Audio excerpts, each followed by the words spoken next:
constant thud underneath your feet, the constrained space, and the monotony of going nowhere fast. It feels like hours have gone by, but it's only been 11 minutes. And you wonder, why am I torturing myself? This thing has got to be considered a cruel and unusual punishment. Actually, that's exactly what it is, or was. You see, in the 1800s, treadmills were created to punish English prisoners. At the time, the English prison system was abysmally bad. Execution and deportation were often the punishments of choice, and those who were locked away faced hours of solitude in filthy cells.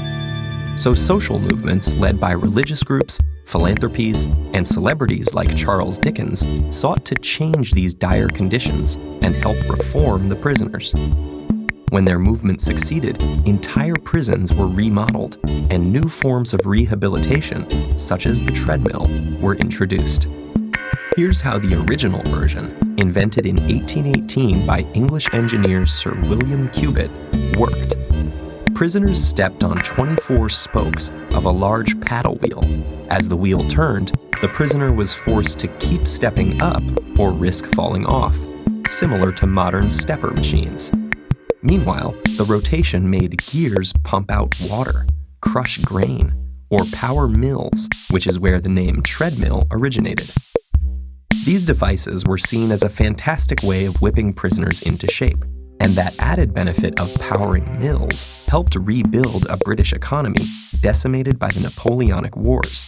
It was a win for all concerned, except the prisoners. It's estimated that on average, prisoners spent 6 or so hours a day on treadmills, the equivalent of climbing 5,000 to 14,000 feet. 14,000 feet is roughly Mount Everest's halfway point. Imagine doing that 5 days a week with little food. Cubitt's idea quickly spread across the British Empire and America. Within a decade of its creation, over 50 English prisons boasted a treadmill, and America a similar amount. Unsurprisingly, the exertion, combined with poor nutrition, saw many prisoners suffer breakdowns and injuries. Not that prison guards seemed to care. In 1824, New York prison guard James Hardy credited the device with taming his more boisterous inmates, writing that the monotonous steadiness and not its severity constitutes its terror. A quote many still agree with. And treadmills lasted in England until the late 19th century, when they were banned for being excessively cruel under the Prisons Act of 1898. But of course, the torture device returned with a vengeance, this time targeting the unsuspecting public. In 1911, a treadmill patent was registered in the US, and by 1952, the forerunner for today's modern treadmill had been created.